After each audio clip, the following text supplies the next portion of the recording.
দূরের এবং কাছের প্রিয় দর্শকবৃন্দ, যে যেখান থেকে প্রোগ্রামটা দেখছেন প্রত্যেককে জানাই আসসালামু আলাইকুম ওয়া রাহমাতুল্লাহি ওয়া বারাকাতুহু।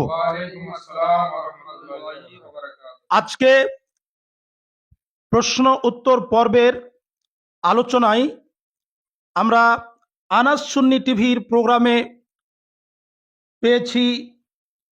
সবচাইতে বড় কথা হচ্ছে সাগরদিঘি থেকে আগত হযরত মাওলানা মোহাম্মদ জিয়াউল মুস্তফা নুরি মাদ্দাজাল্লাহুল আলী, তার সঙ্গে আমি পেয়েছি মাওলানা মাইনুদ্দিন রেজভি সাহেব, তার সঙ্গে পেয়েছি দস্তুরহাট থেকে আগত মাওলানা হেলাল উদ্দিন সাহেব। আজকে কিছু আপনাদের মাঝ থেকে প্রশ্ন এসেছে, তবে তিনারা নাম প্রকাশে অনিচ্ছুক, অসুবিধা নাই। তবুও আপনাদের করা প্রশ্ন আমরা যথাসাধ্য উত্তর দেওয়ার চেষ্টা করব, আপনারা দেখতে থাকুন। আসসালামু আলাইকুম ওয়া রাহমাতুল্লাহি ওয়া বারাকাতুহু। আজকে আমার একটা প্রশ্ন, যে আমরা যখন কোনো মৃত ব্যক্তিকে খাটলিতে তুলে নিয়ে যাই, তখন আমরা নারায়ে তাকবীর, নারায়ে সালাত এসব ধ্বনিগুলো লাগাই। কোন হাদিসে আছে একটু হুজুর সাহেবের কাছে জানতে চাই। আলহামদুলিল্লাহ, জিজ্ঞাসা করার জন্য ধন্যবাদ। জিজ্ঞেস করেছেন জানাজার খাটলি নিয়ে যাবার সময় উচ্চ আওয়াজে কালেমায়ে শাহাদাত পড়া যাবে কিনা। বিভিন্ন ফিকার কিতাবে আছে যে যেটা পড়বে সেটা যেন মিষ্টি এবং হালকা আওয়াজে হয়, অর্থাৎ বেকায়দা চিৎকার করে যেন না হয়। তবে এটা জায়েজ বা হাওয়ালা ফতোয়ায়ে তাজুশ শরিয়া খণ্ড নাম্বার 10 পৃষ্ঠা নাম্বার 483। আশা করি জিজ্ঞাসা করা বিষয়ের উত্তরটা পেয়েছেন। মাশাআল্লাহ। আনাস সুন্নি টিভির সমস্ত সদস্যবিন্দুকে আমার আন্তরিক সালাম। আসসালামু আলাইকুম ওয়া রাহমাতুল্লাহি ওয়া বারাকাতুহু। আমরা অনেক মাসলা মাসাইল সম্পর্কে জানি, অথচ সেই মাসলা মাসাইলে আমরা এখনো অনেক কিছুতেই অস্পষ্ট আছি। তো আমরা সেই অস্পষ্ট মাসলা মাসাইলটাকে আমরা স্পষ্ট করে নেব।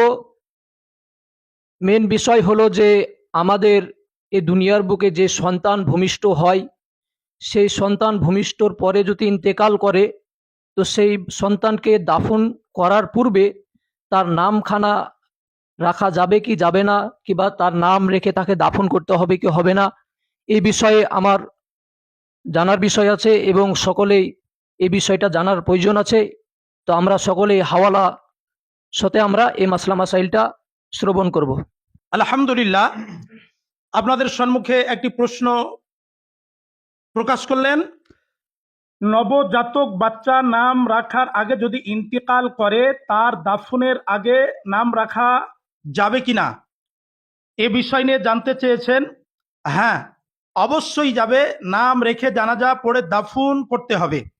বা হাওয়ালা ফতোয়ায়ে হিন্দিয়া খণ্ড নাম্বার 5 পৃষ্ঠা নাম্বার 362 এবং বাহারের শরিয়াত খণ্ড নাম্বার 15 পৃষ্ঠা নাম্বার 356।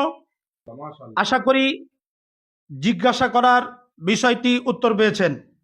আর একটি আমার প্রশ্ন, খালি মাথায় নামাজ পড়া যাবে কি, এই বিষয়ে জানতে চাই। আসসালামু আলাইকুম ওয়া রাহমাতুল্লাহি ওয়া বারাকাতুহু। মাশাআল্লাহ, আলহামদুলিল্লাহ। প্রতিদিন যে মসজিদে অনেক জায়গায় দেখা যায় যে অনেকগুলা মানুষ খালি মাথায় নামাজ পড়ে থাকেন। জরুরি বিষয়ের উপরে মাওলানা মাইনুদ্দিন সাহেব একটি খুব সুন্দর প্রশ্ন রেখেছেন। তার প্রতি উত্তরে আমি আলোচনা রাখবো সংক্ষিপ্ত আকারে, যে খালি মাথায় আসলে নামাজ পড়ার বিষয়টি কি আছে হাদিস ও কোরআনের আলোতে। তো বলা হয়েছে ফুকাহে কেরাম এই খালি মাথায় নামাজ পড়াকে নিয়ে তিনারা 3টা বিষয় বলেছেন। অর্থাৎ খালি মাথায় নামাজ পড়ার 3টা ভাগ রয়েছে। ফুকাহে কেরাম সে ভাগটি বুঝিয়েছেন, বিশেষ করে সরকারে আলা হজরত ইমাম ইশক মোহাব্বত আলা হজরত ইমাম আহমদ রাজা খান রহমতুল্লাহ আলাই ফতোয়া রাজাবিয়া শরীফের মধ্যে তিনি এই বিষয়ে 3টি ভাগ করেছেন খালি মাথায় নামাজ পড়াকে নিয়ে। টুপিকে পড়াকে অলসতা মনে করেন, বোঝা মনে করেন, এই মনে করে যদি নামাজে টুপি না ব্যবহার করেন তাহলে এটা হবে মাকরুয়ে তানজিহি।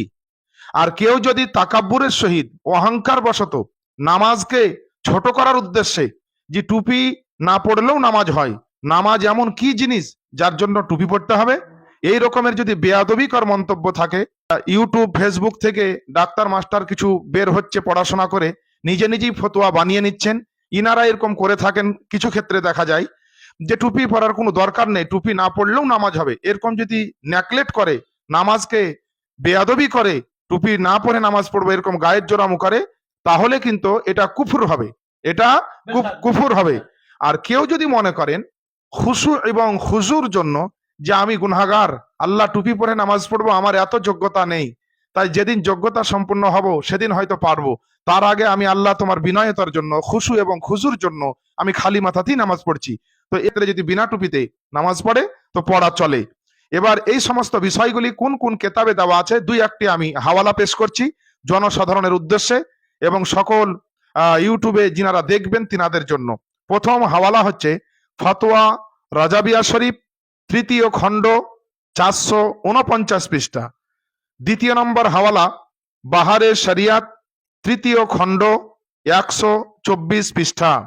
3 নম্বর হাওয়ালা ফতোয়া ফখরে আজহার, প্রথম খণ্ড, 229 পৃষ্ঠায় এই বিষয়গুলি আছে। বিশেষ করে আমরা টুপি পরেই নামাজ পড়ার চেষ্টা করব, অলসতা করব না।